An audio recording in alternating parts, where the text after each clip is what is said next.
Good morning. And a little differently. Usually I do morning prayer, but we've been going through so much this week. I decided to talk about Black women magic. Okay. So we now control the house. Okay, thanks to our Black people in Georgia. And they were spearheaded by Stacey Abrams and Latosha Brown. I want to make sure you know it was two ladies. Okay, it was more, but those two ladies are the ones that got things going. What we need to do is we need to know what's our next step. I was listening to some talk shows and they were saying Florida maybe next. I really don't think Florida's going to be next, number one, because we have Hispanics here that don't like Black people. So they will cost us the votes. Um, what we're going to talk about today is how Stacey Abrams and Latosha and other people, Brown went door to door, to get people involved, to get people engaged, to get people following them. Okay. It wasn't probably, I know it wasn't easy because people are stubborn, set in their ways, but to get them moving was something else. Okay. Um, what I want to talk about too is Kamala.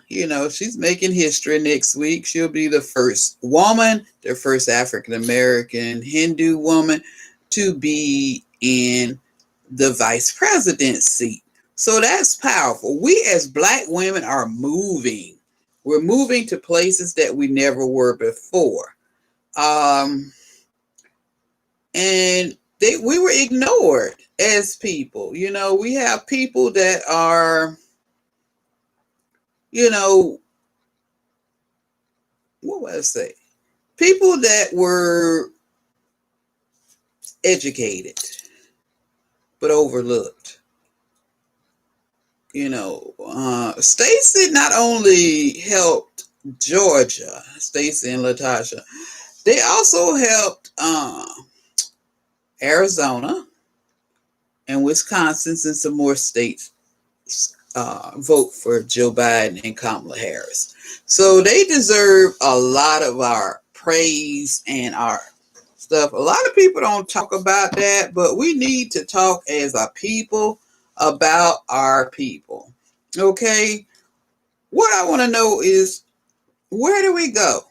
Where do we go next? We got a VP, a Black VP. We got the first Black African American since Reconstruction. Okay, we have Ossoff, who is Jewish and who worked with John Lewis as the first Jewish man from Georgia in the Senate. So we got a lot of firsts out there. Okay, but because of the assault on the Capitol, because of who, the 3-year-old, this is what's happening. So I want to know what you think about it. How do you feel we should go forward and what we should do next? Because there are so many things that we aren't. I know in my jobs, I've learned that we need to educate our young people. You're going to be surprised how many young people can't read their own name. Okay, they went to school or they went in the door, but they didn't retain any learning. So we need to get them to go back to school and learn how to read and write so they can help their kids. That's another problem we as Black people don't address and we don't do anything about. We sit back and we say, oh, okay, well, she he'll be okay. But in my capacity, when I had young people that were younger than me would come in and ask me, what what does this piece of paper say? Okay, I can't go into where I worked because it deals with confidentiality, okay? But I dealt with juveniles. That much I will tell you. But what I want to say is when you have to sit down with somebody younger than you and read them the paperwork and they want to put an X. I thought people stopped doing X's in the 60s, but they're still doing it, people. So we got to wake up as a people and get our people going, okay? Now, what I want to do is, have some of you come in and, write down what you're thinking and what is it that we can do next. We are moving mountains through God, okay? We're mountain moving people right now. So what mountain are we gonna move next? What barrier is gonna fall? We watched the 3-year-old fall last week. He thought he was gonna go in and attack those people, but they were protected by God. And if some of y'all don't believe in God, that's fine. Believe what you want. But they would have been dead if it wasn't for him. Okay. What I want to know is how do we go forward? What is it that we can do and that we are not doing? Are people not being, what can I say? What are our people doing? What are they doing as, are we helping one another? Are we helping one another? What are we doing as a people? So that's what we want to know. Let's see. And let's talk about our men. Our men are doing stuff too, but we women seem to be doing a lot more than the men. Why is that? Why are we more active? Okay. And why did we have our men voting for the opposition? Okay, I'm not calling names, but they did vote for him. Okay, and we know who I'm talking about. So let's talk about. There are things we can do. We can start voter registration in Florida. Okay, because a lot of people didn't vote last time that could have voted. So we need to start voter registration. We need to start giving people their options because people don't realize that they have the option to do stuff. Okay, in Florida, your felonies does no longer impact you from voting. Okay, it doesn't matter what DeSantis says. You still can vote. So if you have a felony, you still can vote in Florida.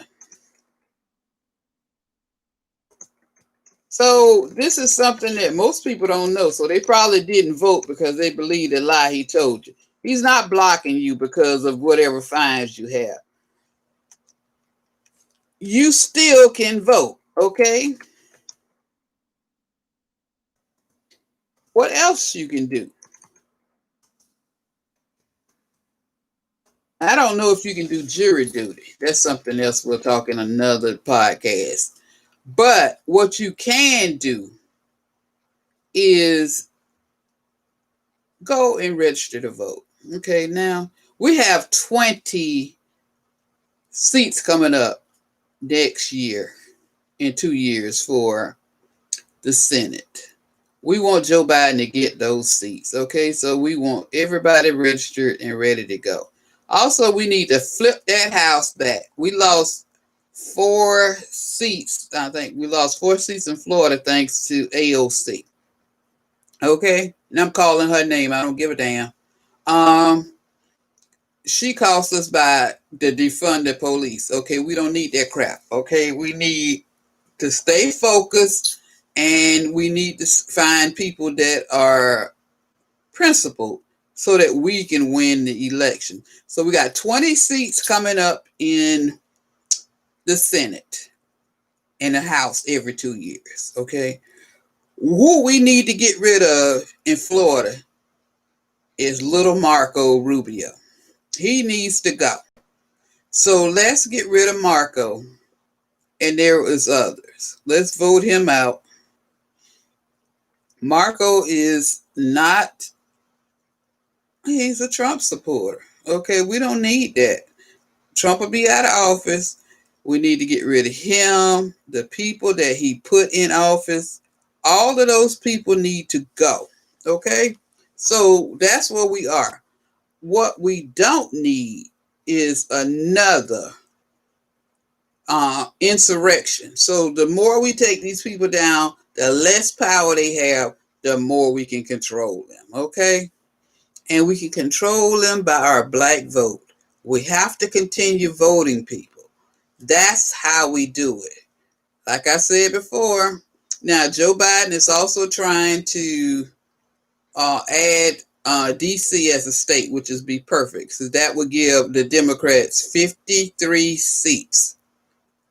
And he also wants to add Puerto Rico, which would give us 55 seats. Okay. And that will give Nancy 4 seats too. So she needs those seats. So that will put her in a good position. So we are in a position to change it now. But we need you to look at what you're doing now and say, okay, this is what I'm going to do. I'm going to go knock on doors. I know COVID is going on, but, knock on doors and say, hey, how you doing? Are you registered to vote? And why aren't you registered to vote? We can also talk to people about if they have felonies and let them know they can vote in Florida. What DeSantis was doing was trying to block the vote, and he did with a lot of people. Okay, so we need to educate our felons and let them know just because you have a felony does not mean you cannot vote. Okay, we also need to educate our people.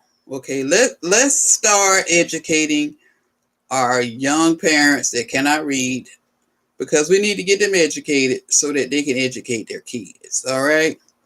So, and don't be condescending and saying why you can't read or nothing like that. Just kind of be loving, responsible, and help them. So let's help our people learn how to read. Let's do that. Okay. So I'm trying to write down some stuff we need to help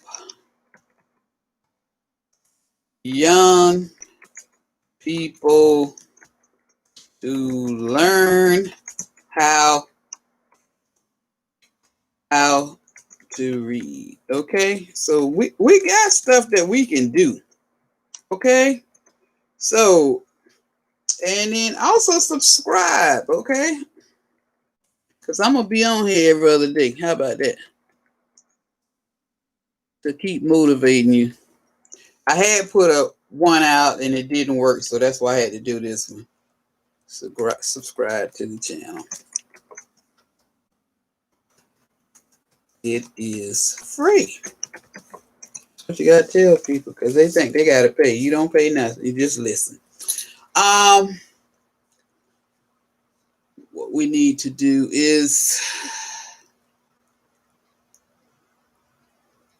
we need to stay focused in these coming months as Joe takes over. We got these irrational races running around. They've always been there. It's nothing new. People act like it's new. It's been there since slavery.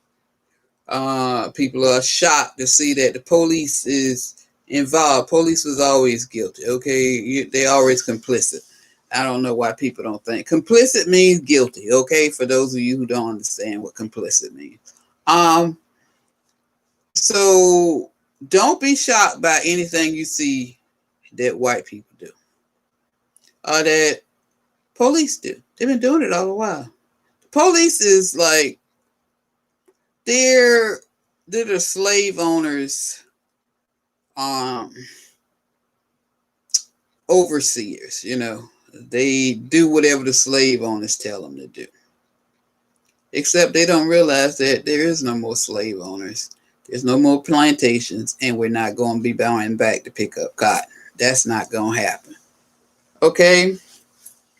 Uh, and now next week, uh, Dr. Reverend Warnock and Ossoff will be sworn in to the Senate, and Schumer will take over. So we'll have a new decade. We'll have a new term. Now, Warnock is only in office for 2 years. So Warnock has to be reelected in 2 years. So is that Warnock? No, he doesn't. Okay. No, I don't know. He might be. But anyway, we just need to stay on top of that. And I want you to stay focused at all times. Always stay focused. So,